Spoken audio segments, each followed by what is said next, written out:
All right, so we're going to look at Andre and Hannah and their children. And as far as structural assessment concepts, I want to tie in the ideas of hierarchy, subsystems, and boundaries when looking at the core issue of Andre's reintegration to the family after his deployment. So during Andre's time away, it seems like there was an alliance created between Evan and Hannah. Evan also is kind of demonstrating the fact that he's not really respecting his dad's parental role or his authority anymore by rolling his eyes, kind of refusing to comply with his directions, and that they're not really liking the same things that they used to. So it's showing that relationship's a little bit strained.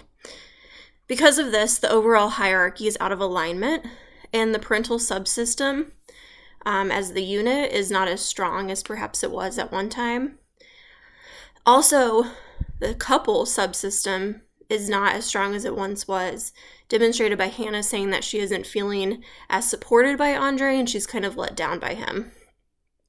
So the subsystem kind of imbalance or kind of like crumbling is causing implications throughout the whole family system.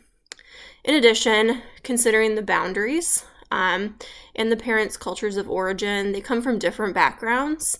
And so did they, grow up knowing how to express emotions in the same way or at all? So like Andre, that seems to be kind of a struggle for him. And so is he aware of how his responses are playing off of other people's responses and creating those boundaries? Like, to be a strong parent, you have to set those boundaries and follow through with what you ask your child to do. Also considering that the healthy boundaries are defined culturally, so they may be different. And maybe too, like considering Evan, like maybe what he really wants to say is that he misses his dad, and that's just not something that he knows how to say yet. As far as a developmental or cultural consideration, actually I have a couple, I know it's not the directions, but one cultural factor and contextual factor I want to consider is that this is a military family, and military families kind of have a culture all their own based on the fact that they are, relocating a lot, they're missing one parent figure a lot, and just kind of the structure and hierarchy of the military can play a big part in that family. So I would like to know more about how that impacts them. I'm also kind of interested in a factor with Andre. He's displaying a couple symptoms that are consistent with PTSD. And so just, maybe appropriate to assess that and then consider how these individual symptoms are impacting the whole system. As far as a structural intervention, so one intervention that I would like to try with this family is boundary making, which would be maybe a little challenging with the virtual considerations, but I think it's doable. So moving chairs or seats or positions virtually so that the parents are sitting next to each other. That way they're demonstrating that they're a united front and that they are that subsystem in that unit. So I would want to coach how to create successful boundaries between the parents and the children. Specifically, I would want Andre to do more talking in relation to the children's anxieties and concerns and have Hannah kind of sit a little bit more quietly. My hope is that this would allow the children to see their father as stable and present and like emotionally available and as an authority figure and someone that can be relied on. So this could also help Hannah too similarly see that Andre is emotionally available and he's ready to like be that co-parent with her, because she did mention that she feels like the quote unquote emotional center of the household. And this could kind of create a more secure attachment. So I could, as the counselor, say something like, Mila, tell us about what you worry about when dad leaves. And so then encouraging Andre to be the one to directly respond to this, because it has typically fallen on Hannah, but now let's let Andre kind of take it. We could also, like, if this kind of tends to go awry or it gets a little too heated, I could step in and interrupt the interaction. So, for example, if I'm doing some boundary making with Andre and Evan gets, really emotional about it, I could say, like, Evan, it sounds like you're frustrated about your dad's frequent absences due to deployment. Can you tell more about how that impacts you when he's gone? Overall, the goal, like I said, is to shift the perception of Andre from being absent to present, and then hopefully to working alongside the family to figure out ways to help him be more present in their lives and more a part of like daily interactions and routines, even when he's physically somewhere else. As far as telehealth considerations, there were a lot of things to think about with this family. Specifically like the internet dropping and not all members of the family being present for every session. So the concept of joining the family system may be difficult because telehealth would just, the distance and barrier within telehealth makes it difficult, and not all people are always present.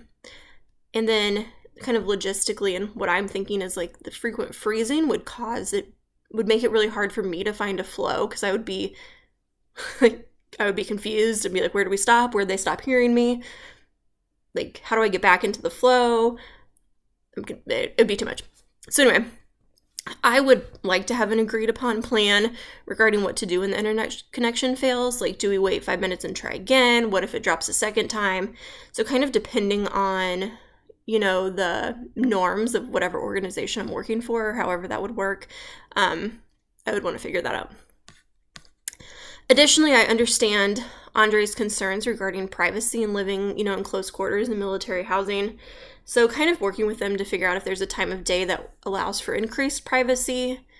Is there a time of day that the couple can discuss like marital issues when the children are maybe at school or at some extracurricular activity? So a couple of AAMFT ethical codes that are relevant here. Is the section related to technology. So, as usual, informing the clients the risk to confidentiality and that informed consent. And then there's the risk to meeting virtually that create their own issues with confidentiality. Another thing is that the counselor needs to ensure that she's licensed within their state, specifically with a military family if they move frequently, or if he's deployed, like how does that work? Is she licensed in the state? If they move to a different state, will she be able to be a continuous support for the family, or does a referral need to be made? As far as MFT core competencies, truly all of them could apply to this situation in some way. But I do think a particular note would be competency 132, which is determining which configuration of family members needs to be present in therapy. Just due to the unique situation, is it helpful if only, Hannah and the kids are there, or is that creating a whole other alliance that Andre is not part of? Competency 4.3.5 mentions engaging each family member in the therapeutic process as appropriate. So this kind of ties with the last one, is determining who are necessary players that need to be there. And if those people are not available, then what are the next steps? Competency 5.2.4 states that counselors need to know when consultation or supervision is necessary. So I'm thinking that if the internet connection thing continues to be a problem, or if people are continuously absent, like, is this still effective? Is this helpful for the family, or do we need to kind of consider something else? So definitely as a beginning counselor, I'd want to try to figure that out with some supervision. So similarities and differences between systemic, strategic, and structural. They both look a lot at the interactions between people and how each interaction influences the next interaction and so on, and then how those interactions form like the larger systems. However, systemic strategic therapy seems to involve more of those paradoxical interventions, whereas to me, structural seems a little bit more straightforward. The only kind of like exception to this that I noticed is the idea of crisis induction. And that's a concept I'm kind of struggling with, though I understand it, like conceptually. You're, turning up the heat on a crisis, making it kind of like you're highlighting it and making it bold, like, hey, this is actually a big deal. But I think for me, the issue comes into like, I don't know if I could like do that. I think I would have some imposter syndrome, at least starting out, specifically because obviously I've been a member of a family. I've been married for 14 years, but I have not raised children. And so though my entire career so far has been working with children, I don't know that I would feel comfortable being like so direct with clients. All right, thank you.